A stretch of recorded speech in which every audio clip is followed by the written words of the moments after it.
Hello everyone. Good afternoon to all. This is the lecture number 2. इसमें जैसा कि मैंने बोला था इसमें हम देखेंगे need of relativistic quantum mechanics और necessities of relativistic quantum mechanics. तो इन नेसेसिटीज में क्या क्या आता है पहले हम देख लेते हैं, फिर इसको एक एक करके एक्सप्लेन करेंगे। जैसा कि मैंने पिछले क्लास में भी बताया था, जिन जिन लोगों ने नहीं देखा है तो वो जाके देख सकते हैं, लिंक आपका डिस्क्रिप्शन में होगा। ठीक है, तो पहला जो नेसेसिटी है वो है compatibility with special relativity.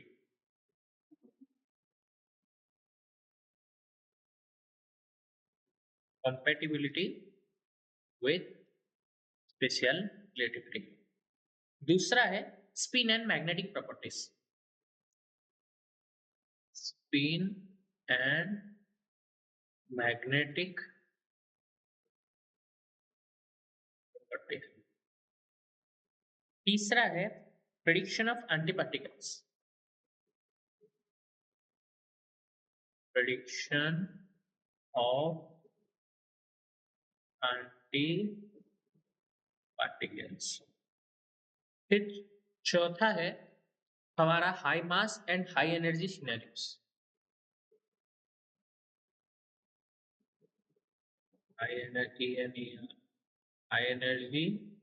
And high mass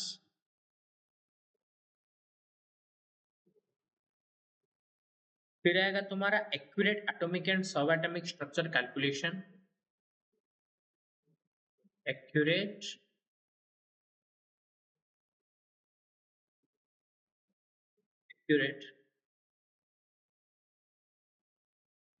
atomic and sub atomic structure calculation. फिर आएगा तुम्हारा foundation to quantum field theory. Foundation to quantum field theory. फिर आएगा तुम्हारा address inconsistencies in non-relativistic quantum mechanics. Addresses the inconsistencies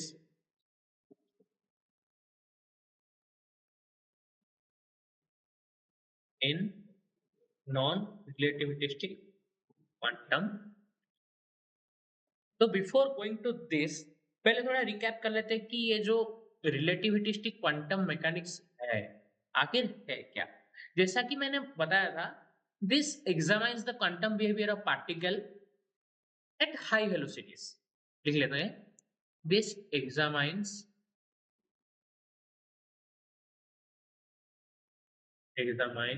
the behavior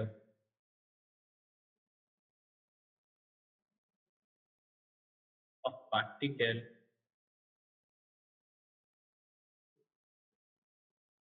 at high velocities। High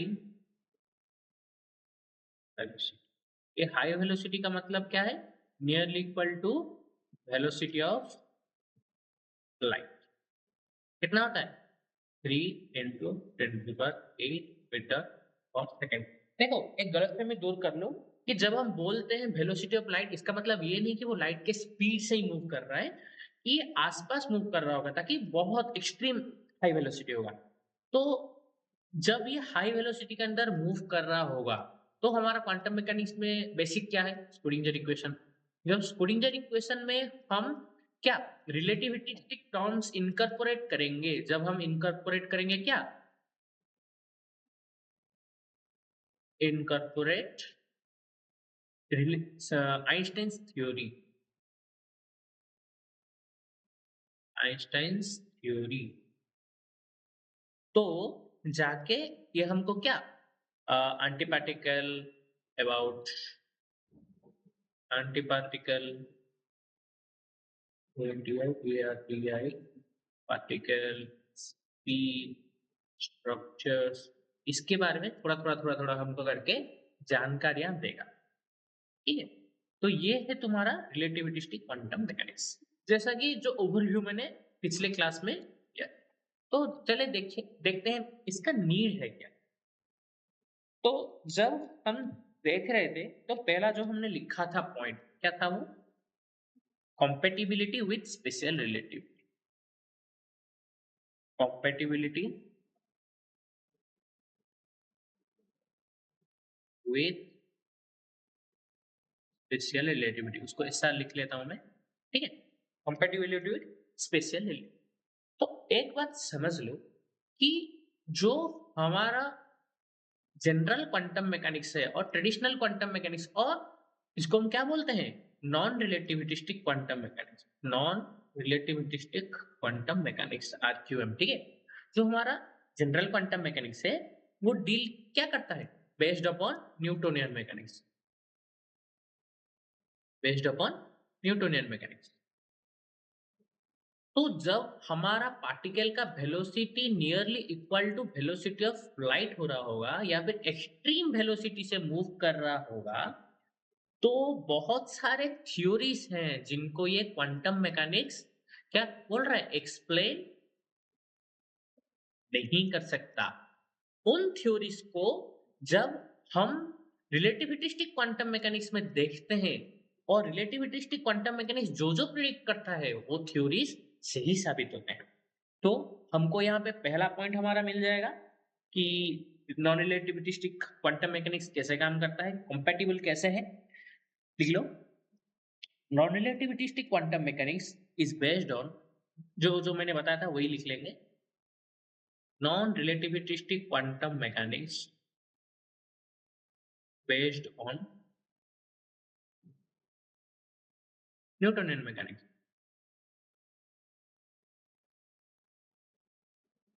Newtonian,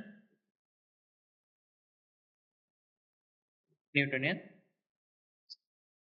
uh, because Newtonian mechanics, account, which does not account for the effects of high speeds, for the effects of high speed.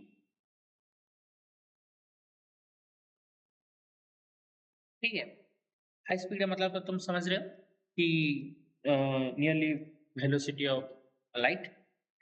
In contrast, मतलब in contrast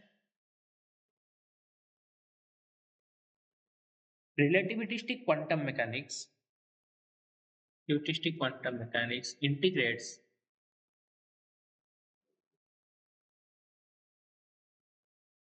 Einstein's theory, Einstein's theory of special relativity, which ensuring or which prediction, और ऐसे लिख लेते हैं कि integrate करने के बाद जो जो थ्योरीज हमको मिलती है और जो जो प्रेडिक्शन हमको मिलती है, ensures the that predictions ensures that predictions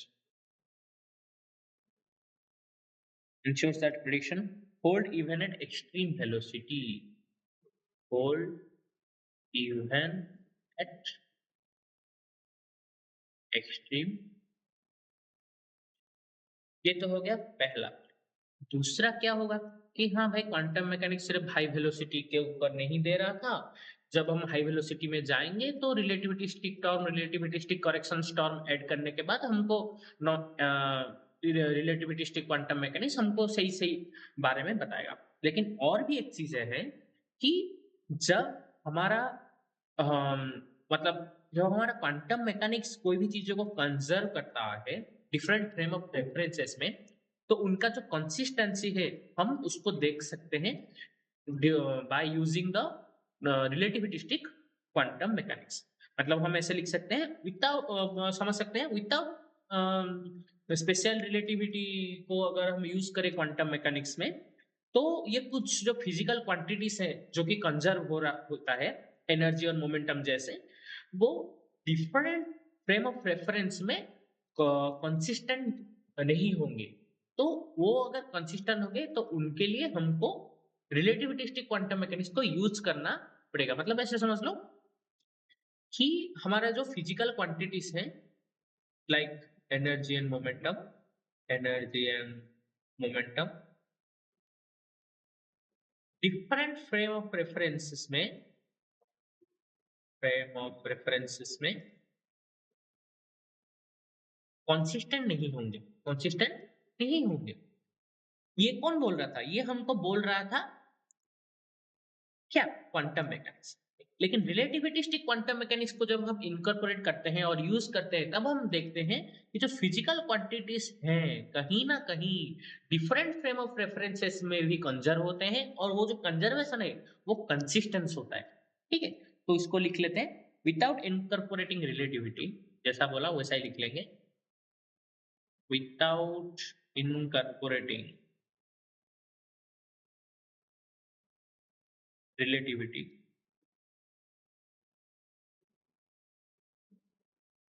quantum mechanics could fail, quantum mechanics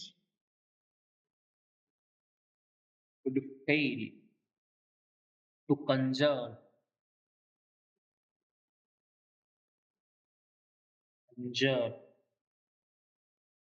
important physical quantities, important physical quantities like जैसा मैंने बोला था energy and momentum in a way that in a way that it's consistent across, that is consistent with IST and be consistent across different frame of reference। दोनों चीजें समझ गए कि high speed में जब जाता है तो नॉन रिलेटिविस्टिक क्वांटम मैकेनिक्स की जरूरत होती है। फिर जब हम कुछ कंजर्वेशन के टर्म पर देखते हैं डिफरेंट डिफरेंट रेफरेंसेस में तब भी हमको जरूरत पड़ता है। फिर देख लेते हैं हमारा क्या prediction of antiparticles, spin and magnetic properties of particles. दूसरा क्या था हमारा? Spin and magnetic properties of particles, spin and magnetic properties of. तो देखो देखो ये बहुत ही सिंपल है।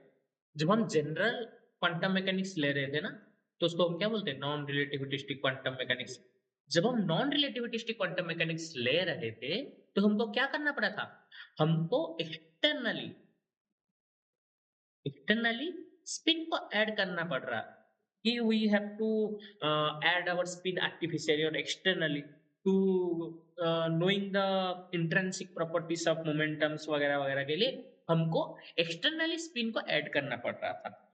पर रिलेटिविस्टिक क्वांटम मैकेनिक्स में तुम्हारा एक टर्म होगा, वो क्या होगा? Dirac equation. ठीक है, जो हम आगे जाके देखेंगे डिरैक इक्वेशन। ये जो डिरैक इक्वेशन है ये बोलता है कि तुम्हारा जो स्पिन है वो खुद से ही एक क्वांटम प्रॉपर्टी है which explaining the intrinsic angular momentum of the particle। तो डिरैक इक्वेशन क्या बोल रहा है?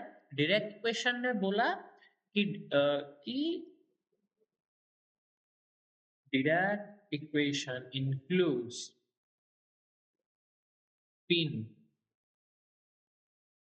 as quantum property।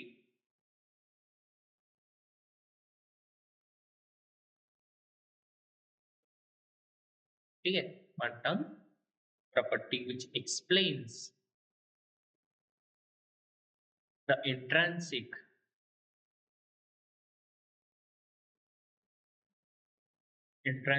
angular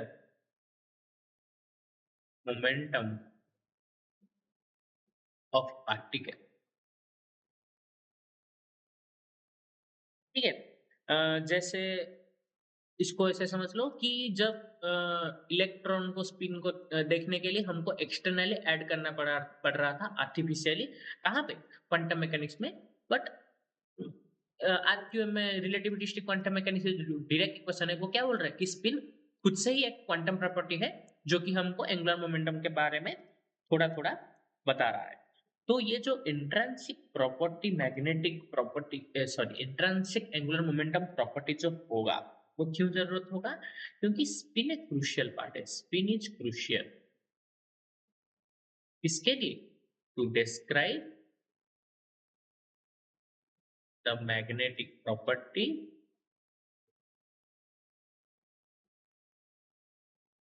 and behaviour.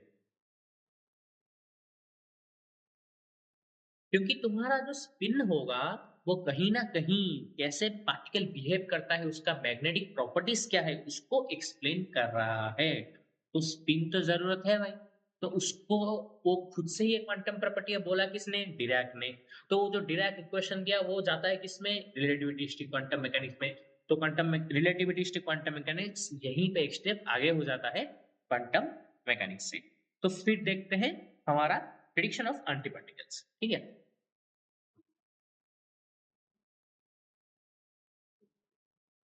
Prediction of anti particle,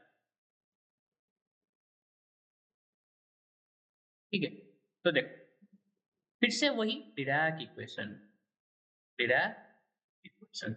वही डिराक इक्वेशन करता क्या है, तो देखो डिराक इक्वेशन नेचुरली क्या करता है, naturally predicts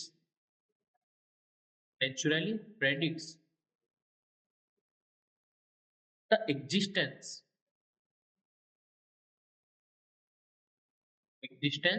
of anti particle. और मजे की बात तुमको पता है कि जब ये जो एग्जिस्टेंस ऑफ एंटी पार्टिकल ये बोला कि एंटी पार्टिकल नाम का कुछ चीज होता है, तब वो कब बोला, वो इक्वेशन कब दिया डिराक ने, जब वो एंटी पार्टिकल का डिस्कवरी भी नहीं हुआ होगा, ठीक है।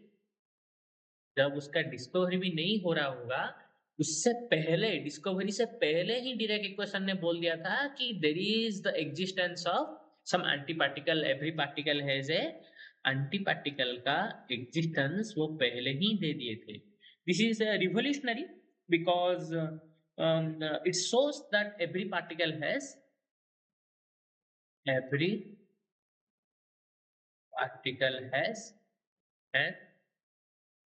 एंटी पार्टिकल, ठीक है। तो क्वेश्चन है, तो डिराक तो एक इक्वेशन है, ये हमको एग्जिस्टेंस के बारे में कैसे बताता है। जब हम आगे पढ़ेंगे डिराक इक्वेशन, तो हम सॉल्व करेंगे क्या, उसका एनर्जी सॉल्व करेंगे, उसका एनर्जी सॉल्यूशन निकालेंगे। तो हमको उसमें जो पॉजिटिव नेगेटिव एनर्जी सॉल्यूशन मिलेगा, positive and negative energy solutions जो मिलेंगे, उसका अगर इंटरप्रिटेशन हम देखेंगे, उसका अगर हम इंटरप्रिटेशन ले, तो हम जान पाएंगे the existence of antibody.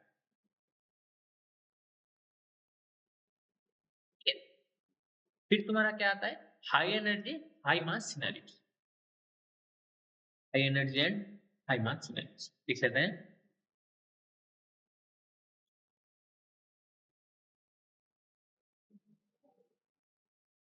High energy and high,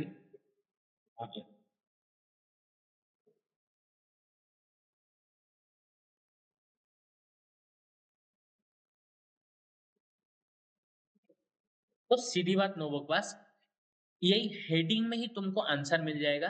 देखो जब हम हाई एनर्जी फिजिक्स को देखते हैं, जब हम when we deal with high energy physics, high energy physics, तो वो उनका जो वेलोसिटी है, वेलोसिटी पहुंच जाएगा टू एक्सट्रीम लेवल। जब वेलोसिटी एक्सट्रीम होगा तो वेलोसिटी बढ़ेगा, जब वेलोसिटी बढ़ेगा नियरली इक्वल टू लाइट के वेलोसिटी के आसपास जाएगा, तब हमारा क्वांटम मैकेनिक्स हो जाएगा फेल। तो नीड पड़ेगा किसका, रिलेटिविस्टिक क्वांटम मैकेनिक्स का। तो पहला बात तो ये है कि हाँ वेलोसिटी स्पीड जा रहा है हाई एनर्जी में, तो हाई मास का क्या चक्कर है भैया? तो देखो, जब हम हेवी पार्टिकल्स के बारे में बात करते हैं, लो आ गया मास का चक्कर। जब हम हेवी पार्टिकल के बारे में बात करते हैं, लाइक किन किन का, न्यूट्रॉन का एंड प्रोटॉन का, ठीक है। जब हम न्यूट्रॉन प्रोटॉन जैसे हेवी पार्टिकल्स की बात कर लेते हैं, तो उनका अगर हम रिलेटिविस्टिक इफेक्ट का इम्पैक्ट, जो हमारा स्ट्रक्चर एंड इंटरेक्शन, वो क्वांटम मैकेनिक्स से नहीं हो रहा है, ठीक है। उनका जो स्ट्रक्चर है, इंटरेक्शन का जो इफेक्ट है, वो अगर हम रिलेटिविस्टिक क्वांटम मैकेनिक्स में कर रहे हैं, तो हमको अच्छे से समझ में आ रहा है, ठीक है। तो इसको भी लिख लेते हैं थोड़ा अच्छे से।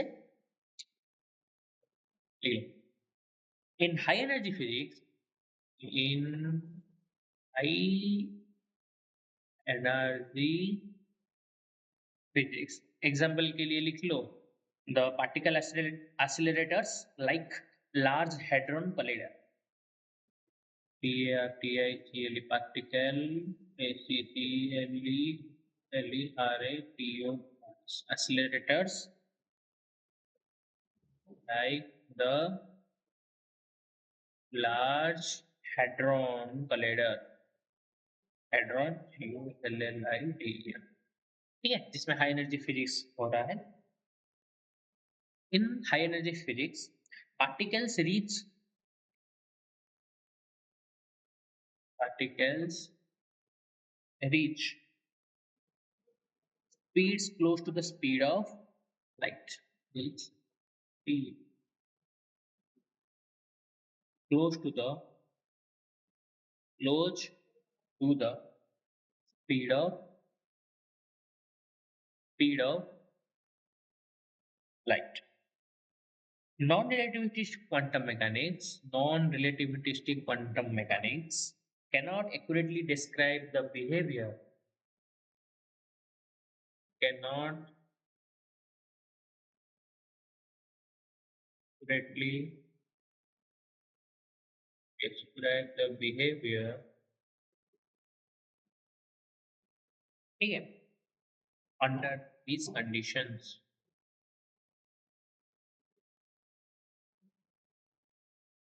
ठीक है। तो उसके बाद हम देख रहे हैं, तो दूसरा पॉइंट जब मैंने बोला था कि relativistic quantum mechanics is also crucial, relativistic quantum mechanics is also crucial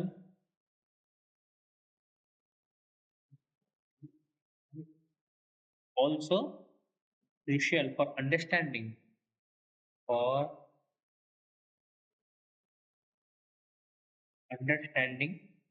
heavy particles, heavy particles such as proton, neutron, where relativistic effects, where relativistic effects significantly impact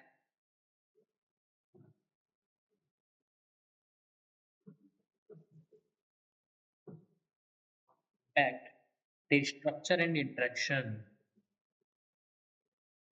their structure and interaction, ठीक है।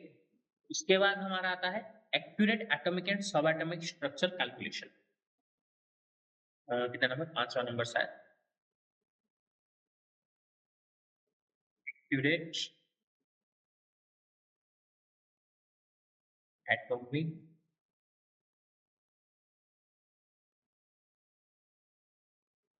And sub atomic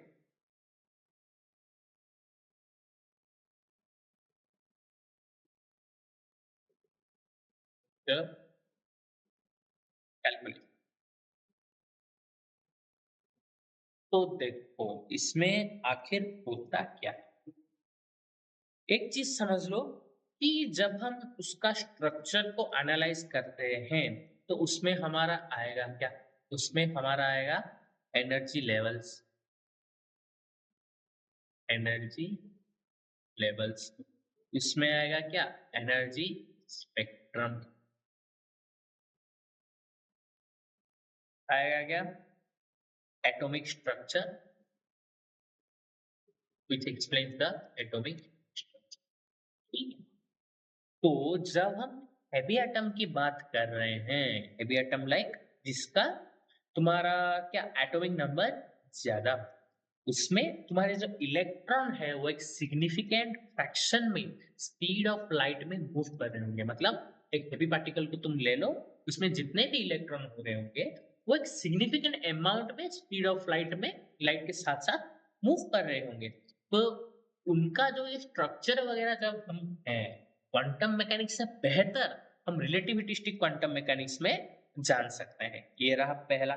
दूसरा क्या है, ये जो relativistic quantum mechanics है, ये हमारे जो एक मॉडल ऑफ इलेक्ट्रॉनिक कॉन्फ़िगरेशंस के मॉडल को एक्सप्लेन करने में हेल्प करता है, उसको रिफाइन करता है। मतलब देखो, quantum mechanics gives the electronic model, electronic configuration model कि ऐसे ऐसे हो रहा होगा, तुम्हारा कुछ कुछ मॉडल ऐसे होगा वैसे होगा, कहाँ पे कम होगा कहाँ पे ज्यादा होगा, कुछ कुछ मॉडल दे दिया होगा। लेकिन जो उनका ऑब्जर्वेबल प्रॉपर्टीज है like colour, phase of room temperature, वो जो डिफरेंट डिफरेंट प्रॉपर्टीज है वो नॉन रिलेटिविस्टिक क्वांटम मैकेनिक्स से बेहतर रिलेटिविस्टिक क्वांटम मैकेनिक्स अच्छे से हमको समझाता है। तो इन दोनों को भी लिख लेते हैं। पहला पॉइंट, फॉर हैवी एटॉम्स, और हैवी एटॉम्स, हैवी एटॉम्स का मतलब क्या है, with large Z atomic number, electrons move at significant fraction, electrons moves at significant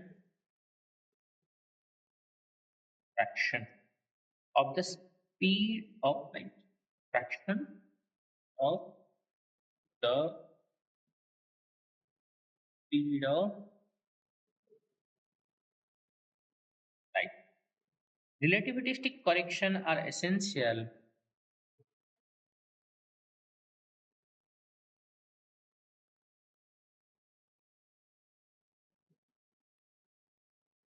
essential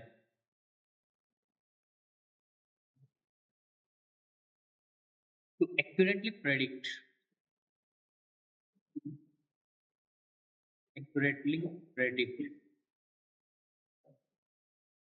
energy levels,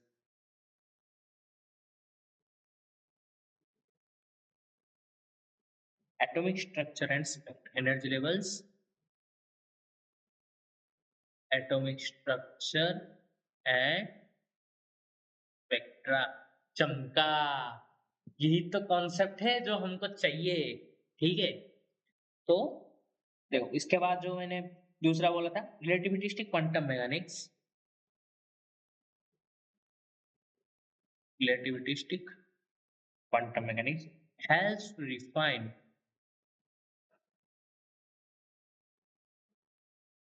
models of electron configuration, models of electronic configuration, इसी लिख लेता हूँ, electronic configuration, especially in elements like gold and mercury। ठीक है, gold and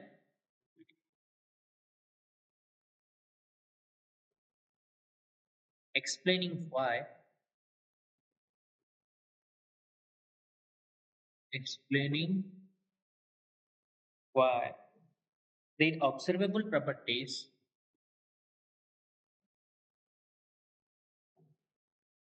observable properties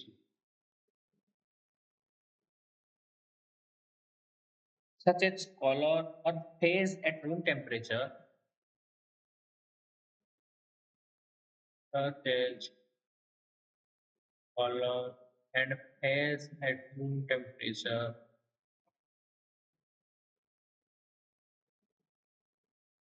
room temperature differ from what would be expected in non-relativistic model. Differ from what would be expected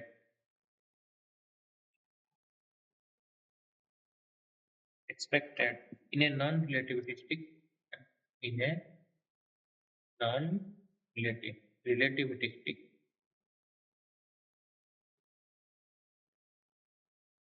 ठीक है, समझ रहा है? एक एक चीज का तुमको डिटेल से एक्सप्लेन करते जा रहे हैं। फिर देखिए, फिर आता है तुम्हारा foundation to quantum field theory. Foundation to quantum field theory.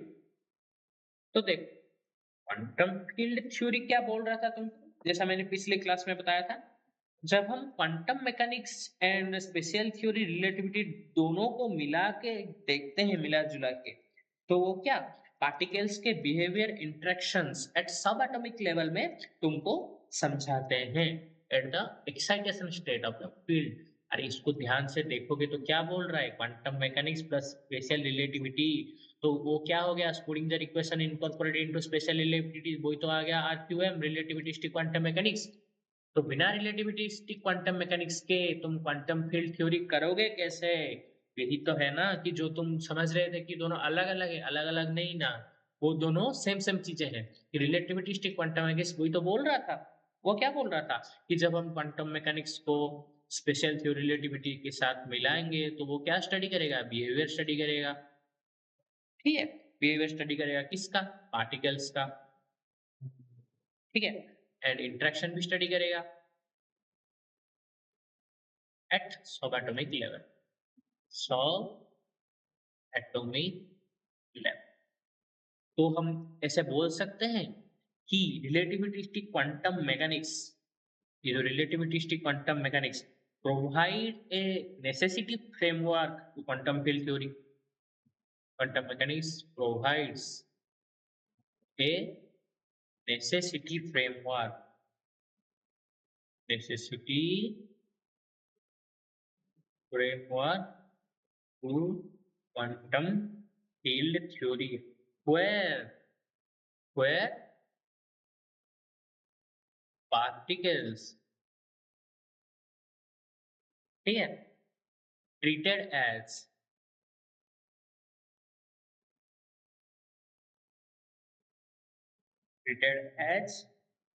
excited states of underlying field, excited particle treated as excited states, excited states of underlying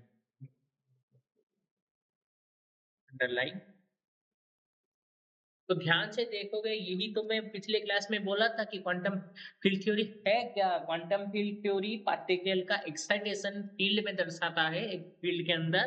तो जब हम क्वांटम मैकेनिक्स सेल रिलेटिविटी में इनकॉर्पोरेट करते हैं तो वो बिहेवियर और interaction eight सब एटॉमिक लेवल स्टडी करता है, वही तो लिख लिया मैंने इसमें। तो और क्या करता है, quantum field theory अंडरपिन the standard model of particle physics, underpin the standard model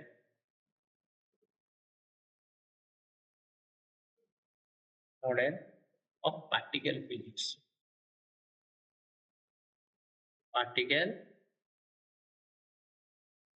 which describes the fundamental interactions and incorporate relativity to describe interactions at quantum level accurately. लिख लेते हैं, physics which describe fundamental interactions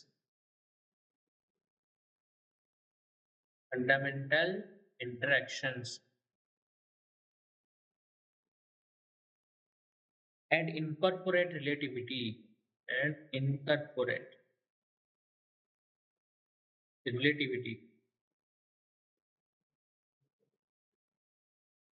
to describe interactions at quantum level accurately. Relativity to describe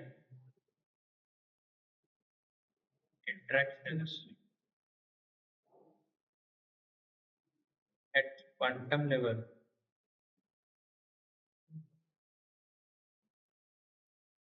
accurate.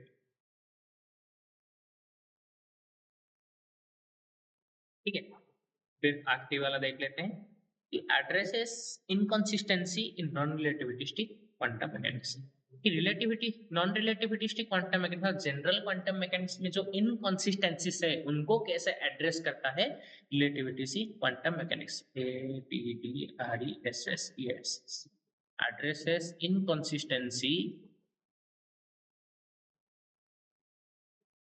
In non relativistic quantum mechanics. ठीक है, देखो जब हम relativistic correction निकालते हैं तो वो हाई वेलोसिटी पार्टिकल का बिहेवियर जिस तरीके से स्टडी कर रहा है उस तरीके का प्रेडिक्शन और उस तरीके का रिजल्ट हमको जनरल क्वांटम मैकेनिक्स नहीं दे रहा। ये हो गया पहला इशू। दूसरा क्या है, जब हम डिराक इक्वेशन को रिजॉल्व करते हैं वो जो प्रिडिक्शन देता है और वो जो रिजल्ट देता है वो नियरली इक्वल टू क्या होता है, nearly equal to our experimental observation के नियरली इक्वल होता है और वो क्लोजली करेक्ट भी होता है और हमको एक फाइन स्ट्रक्चर एक्सप्लेन करता है। ठीक है, जब वो फाइन स्ट्रक्चर आ ही गया होगा तो समझ लो कि एटॉमिक स्पेक्ट्रा को भी एक्सप्लेन करने में ये फेल होता है। तो ठीक है, तो लिख लो with relativistic correction, with relativistic correction it is difficult to predict the behavior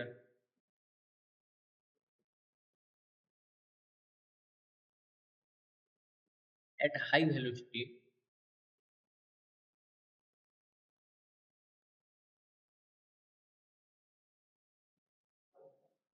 for a heavy particle, high velocity or a heavy। ठीक है, दूसरा क्या है, Dirac equation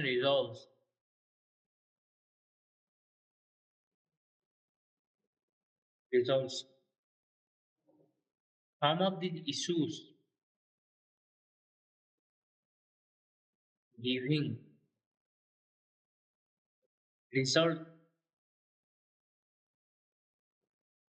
results that experimental observations experimentally observed result or experimentally observations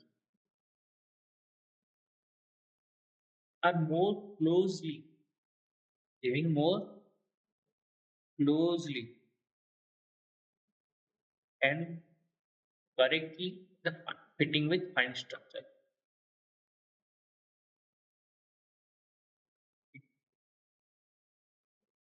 paired with the fine in atomic spectra, fine structure in atomic spectra that fails to explain non-relativistic quantum। तो ये था तुम्हारे सातों के सातों, जो जो तुम देखे कंपैटिबिलिटी की हाई स्पीड वेलोसिटी में मूव करने से क्या होता है, फिर उसका स्पिन मैग्नेटिक प्रॉपर्टी कैसे दिखाता है, एंटी पार्टिकल को कैसे लाता है, हाई एनर्जी हाई मास सिनेरियो क्या होता है, सब एटॉमिक लेवल का कैलकुलेशन कैसे होता है, foundation of quantum field theory क्यों जरूरत है और नॉन रिलेटिविस्टिक क्वांटम मैकेनिक्स को क्यों हम नहीं रेफर करते in the advance quantum mechanics. तो ये था हमारा आज का लेक्चर। तो अगर तुमको स्पीड से दिक्कत है या फिर ज़्यादा लंबा हो रहा है तो तुम 1.5x या फिर 1.75x में देख सकते हो, क्योंकि इसमें ज़्यादा डेरिवेशन नहीं, ओनली थ्योरी पार्ट कवर किया गया है, तुमको आसानी में समझ से आ जाएगा। तो अगर हम देखें तो डिटेल डिस्क्रिप्शन यहाँ पे मैं दे रहा हूँ, एक-एक चीज़ का तो थोड़ा लंबा हो रहा है वीडियो मेरे को पता है। लेकिन एज़ सारी चीज़ों का मैं थोड़ा डिटेल में जा रहा हूँ, थोड़ा डिटेल में घुस रहा हूँ। तो आई होप कि तुमको फिजिकल इंटरप्रिटेशंस समझ में आ रही होंगी। तो इस ये था दूसरा लेक्चर। हमारा लेक्चर नंबर 3 में हम एक ही चीज़ देखेंगे, वो होगा केजी इक्वेशन। तो केजी इक्वेशन देखेंगे, उसका क्या देखेंगे? तो पहले तो देखेंगे उस केजी इक्वेशन है क्या? ठीक है? फिर देखेंगे उसका मैथमेटिकल डिस्क्रिप्शन, फिर देखेंगे उसका फिजिकल रिप्रेजेंटेशन कि फिजिकली वो हमको बताना क्या चाह रहा है। देखो केजी इक्वेशन देख लेंगे कि उसमें क्या होता है क्या नहीं, वो इक्वेशन क्या कह रहा है। फिर उसका मैथमेटिकल रिप्रेजेंटेशन देखेंगे कि मैथमेटिकली उसको डिराइव कैसे करते हैं। फिर हम देखेंगे उसका फिजिकल रिप्रेजेंटेशन कि फिजिकली वो हमको बताना क्या चाह रहा है। वो भी एक अच्छा ढंग का क्लास होगा। और केजी इक्वेशन से तुम्हारा स्टार्ट होगा डेरिवेशन। जहाँ से डेरिवेशन स्टार्ट होगा, तुमको वहाँ से मज़े आने स्टार्ट हो जाएँगे, ठीक है? तो कॉन्सेप्ट को तो चमकाते जाएँगे, एक-एक चीज़ को डिटेल से बोलते जाएँगे हम लोग। तो आज के लिए इतना ही, मिलते हैं अगले क्लास में। जय फिजिक्स।